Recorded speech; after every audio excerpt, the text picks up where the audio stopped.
All right, now we're beginning a new topic here in the course, which is the establishment of British America or English America.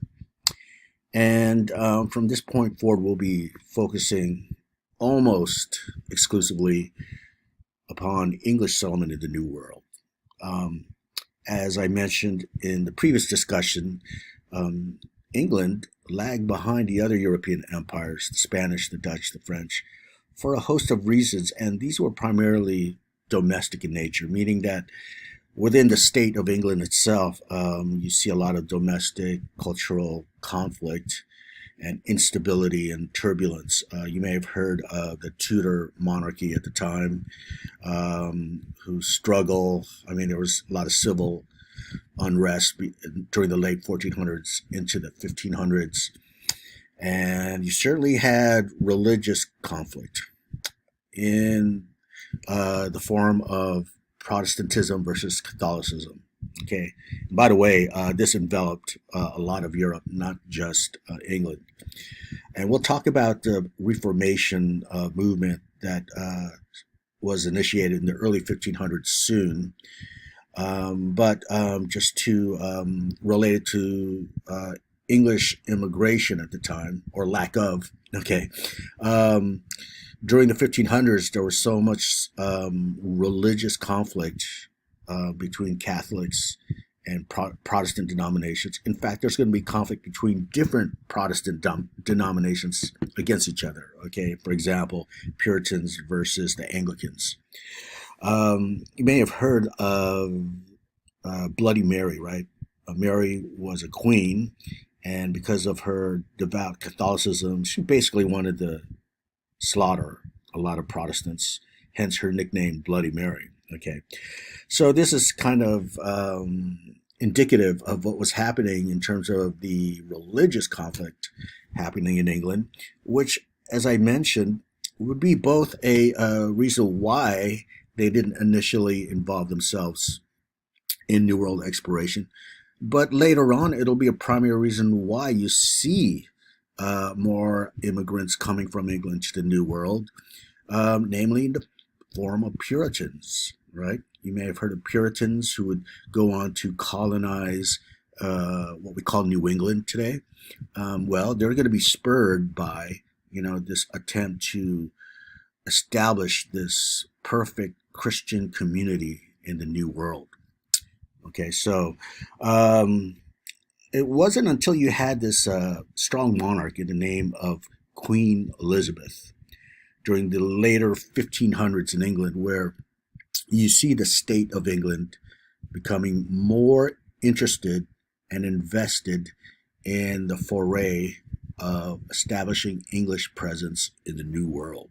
Okay, so yes, they did lag behind the other empires, but of course, most of us know this, right? That the United States of America, especially in our earlier years as a country, is really a descendant of English civilization, right?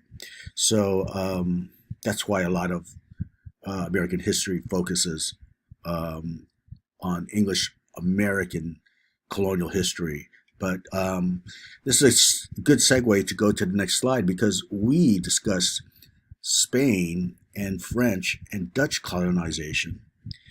And in our discussion, or with our discussion, it allows for a comparative analysis to be had. Okay, so here you see in this slide four um, dimensions of English settlement in the New World. So as I go through all four here, what I want to emphasize is this, that not only does this discussion provide us with a comparative dimension, as I mentioned, but also, and this is sort of a argument embedded in this comparative analysis, also we will see, and this may be surprising to some of us, we will see how the English approach compared to the earlier Europeans actually provides us with a glimpse of American attitudes, American outlook. Okay. Um, as I mentioned, this may be surprising, however, because, it should be obvious that the United States of America would not form until, 1776. Here we're talking about the early 1600s, right? Going through the entire 17th century. So, how could this be? How could early settlement, in comparative terms, actually influence American society, American civilization? Well, we'll see as we discuss each factor here. So, the first factor here, and again, remember we're talking in comparative terms here. Um, when it comes to the English and their approach to settlement, what they tended to do is replicate English society. The same society that they left behind in England, they tended to replicate it upon New World soil. Okay. And you could, if you recall our discussion of the Spanish, for example, you could easily see how that compares to their efforts early on. Let's remember that the Spanish effort was largely military, and therefore, what you see happening in terms of Spanish settlement is, as we discussed, military outposts, military forts. Eventually, you'll see encomienda systems to be replaced by the repartimiento system. And we talked about miscegenation that was happening in these settlements that was actually mandated by the central authority, the Spanish crown. Well, here in the English example, you see this attempt not to set up, a military fort, for example, military outpost. They actually want to build their society in the same way that society was found in England. Okay, so contrast that with, say, the French. When they came over initially, they tended just to set up settlements that were, mostly used for trading outposts with the Indians, right? Now, of course, I'm speaking in broad terms here. You may have seen some small towns in Spanish America, so to say, that had replicas of Spanish architecture and churches and so forth. But what's you're going to notice here is something that's more uniform when it comes to the English example, more standardized, right? Something that was more. What they wanted to do is be wary of what they left behind, and even retain some fidelity to that old society in terms of structure. Okay, now how does this relate to eventual American civilization? Remember, that is the sub argument I'm making here. Well, here it is.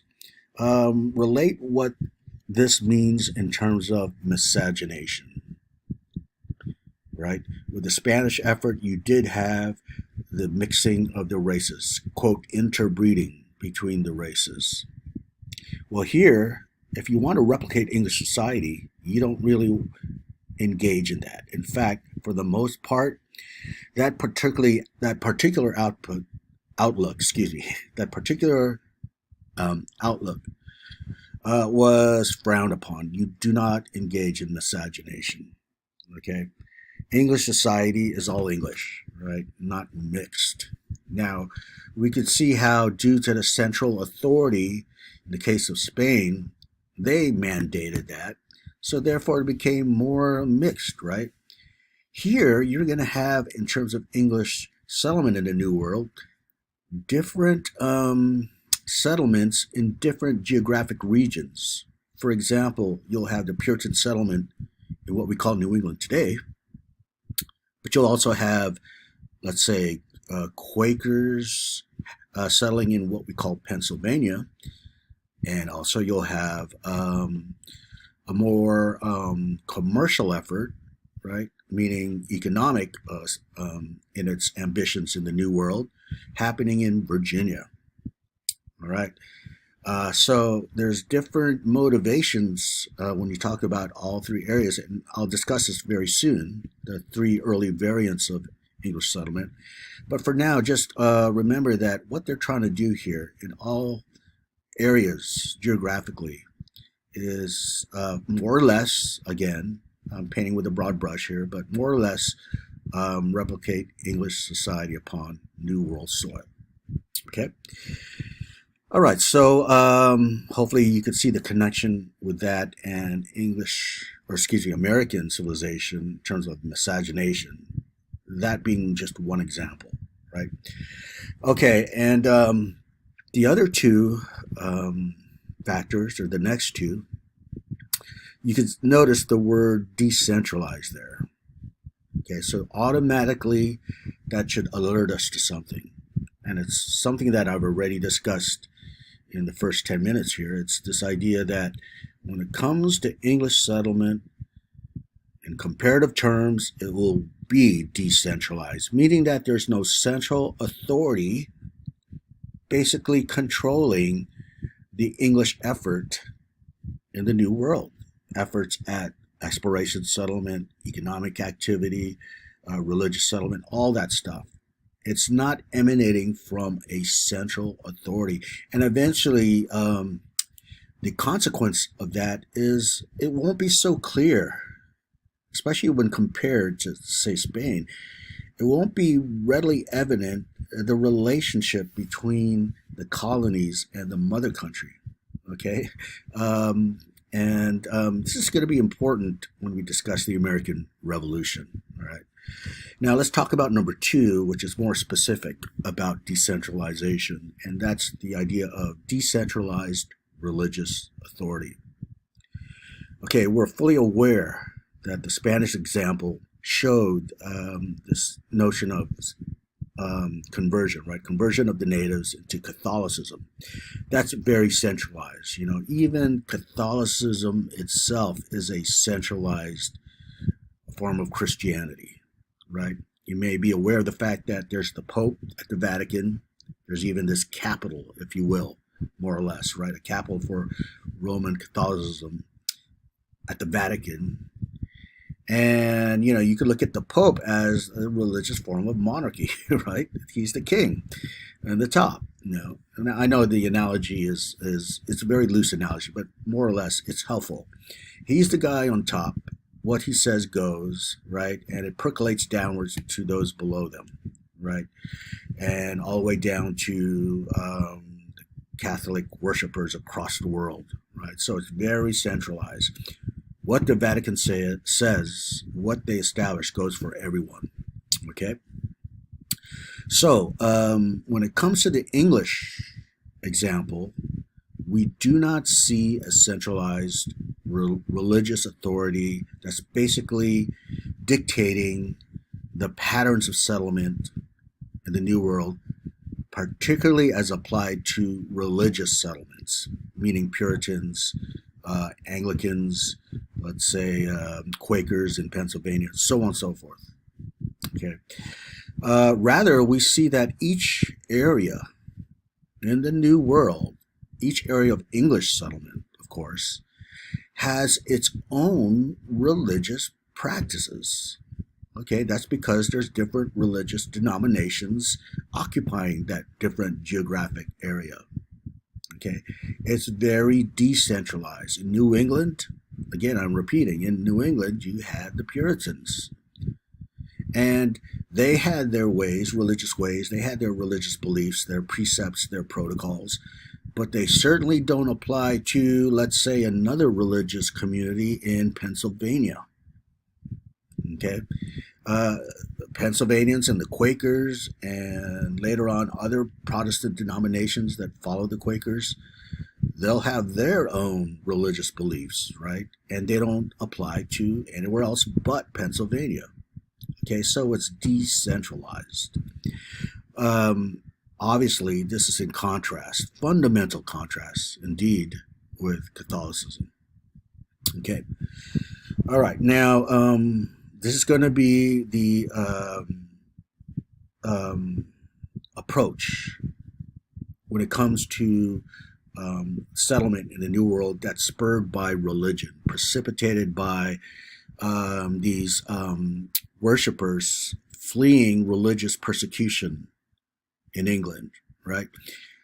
They're going to follow their own course in the New World and establish their own communities. And you won't see any centralized authority doing this again.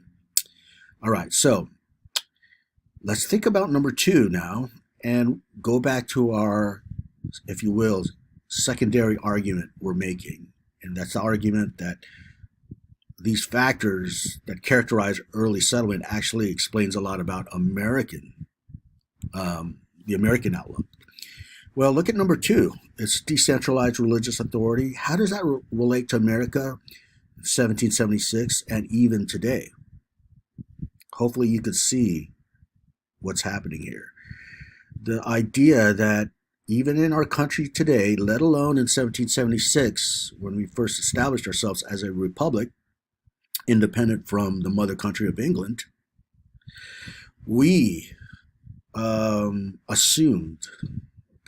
presumed this idea of religious freedom, right? That first of all, the central government, and in this case, let's call our federal government we have today, that was established with our Constitution way back in 1789. And we'll talk about this, of course. But, one of the first lines, actually, when it comes to the enumerated powers given to Congress in the Constitution was this, that Congress has no right to establish a religion in our country.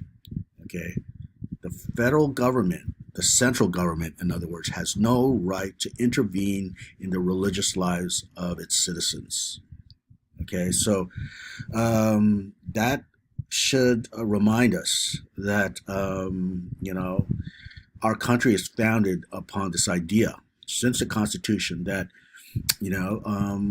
everyone has the right of worship here, the freedom of worship in our country. And the state can't tell you what to worship. This is a private affair, not a public affair. And obviously this applies today, right? Today we have a vast plurality of different religious, and not just Christian beliefs, but even, Buddhism, Islam, others that are tolerated in our country. And hopefully they peacefully coexist amongst each other, right? I just mentioned the religious wars that happened in England. We really never had that in our country. There may have been animosity between, say, Puritans and others, right? They may have held it privately in their beliefs as a community, but they certainly didn't try to conquer the Quakers in, in Pennsylvania, right? They just let them be. Okay, so today we still follow the decentralized pattern when it comes to religion. Today, we assume that the state cannot interfere in the religious lives of its citizens. Now, interestingly enough, and perhaps this is a little bit of a tangent, but today, 2020, when it comes to the advanced nations of the world, right, economically, politically, what have you, advanced democratic nations of the world, it's noticeable that the United States, when compared to the other advanced nations like England and France and Germany and Japan, we as a people are more religious than other countries. That's interesting because why? Well, our religious landscape here is marked by decentralization. There's no established, a state church. You may be aware of this, that in England, there's such a thing as the Church of England. And we're going to discuss that, by the way. The Church of England, that's very state-oriented, right? The Church of England. You also may be aware that a place like Poland in Europe, of course, close to 90% of Poles are Catholic. So it is highly centralized, at least in practice. We don't have that here in our country, okay? We do, and this stems from our colonial efforts from the very beginning, as we've been discussing for the last 5 or 10 minutes. So it's an interesting paradox, if you will, that Americans are generally the most religious people when it comes to the advanced nations of the world, even though our Constitution says the state government has no right to interfere in our religious lives. Okay, this is something that commentators and academics and other persons have noticed about America. Put it this way, it's highly unlikely, at least in my lifetime, that you're going to have an atheist elected as president of the United States. Okay, many people would not trust that person. In fact, there was a recent poll taken and that asked Americans, "Who do you mistrust the most?" And you would think they'd say, because of 9/11 especially, you'd think they'd say Muslims, but no. They were beneath that of, quote, atheists. Americans don't trust atheists. Okay, so hopefully the paradox is apparent to you here. And now we're going to move on to number 3 in the next video.